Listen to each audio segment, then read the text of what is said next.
Cancer patients are frequently treated with chemotherapy. Chemotherapy is a type of drug that is designed to kill cancer cells. When a patient receives chemotherapy, compounded with their cancer diagnosis, they frequently have issues that force them into the emergency room or for inpatient care. And there are many, many different reasons that patients receiving chemotherapy will go to the emergency room.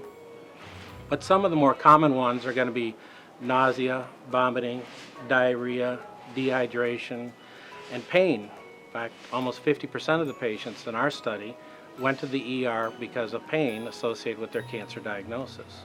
So Mercy is kind of uniquely positioned because we've got 12 years worth of inpatient and outpatient Epic medical records, and that's over 700 million Epic encounters in those 12 years.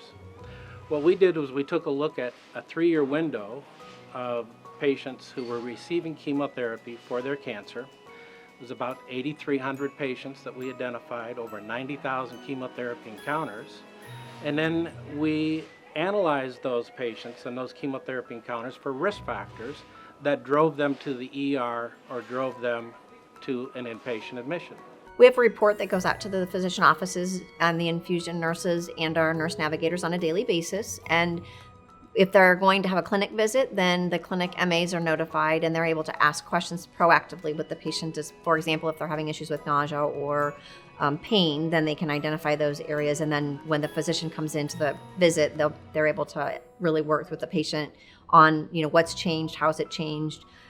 Same thing from an infusion perspective. If the patient isn't going to have a physician visit, then they'll be in the infusion center and the infusion nurses are able to then interact with them and find out what's going on. So we use that score, that predictive model to identify those high-risk patients so that we can intervene in a proactive manner. From a provider perspective, it helps them engage with their patients earlier.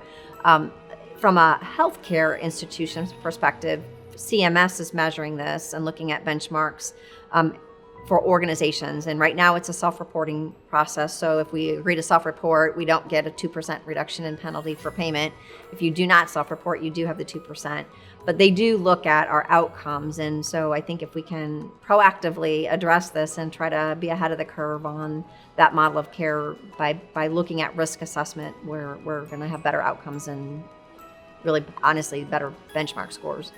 I was introduced to the algorithm, and one of our patients that showed up on the high-risk list was there because of persistent nausea and vomiting. We had worked with her, but still the nausea continued. She had frequent emergency admissions in the emergency department. She also had a couple of hospital admissions because of it.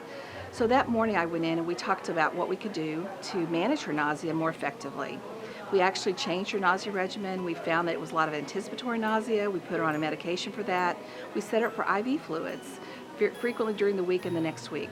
I called her a couple days later. The nausea had completely resolved. We were able to keep her on chemotherapy and she's had no more admissions. So we feel very good about this program that we're doing. What's been really pretty cool is that this is kind of the cutting edge phase of medicine today that's called real world evidence, where the data that goes into the record today from pain score, performance, or lab work runs through the algorithm tonight, and our algorithm uses natural language processing and extraction anywhere that there's not discrete data within Epic. And then tomorrow, there's a new prediction for those particular patients. So a patient may have been low risk during the last chemotherapy encounter, but high risk during this chemotherapy encounter. The concept being that today's data changes tomorrow's care.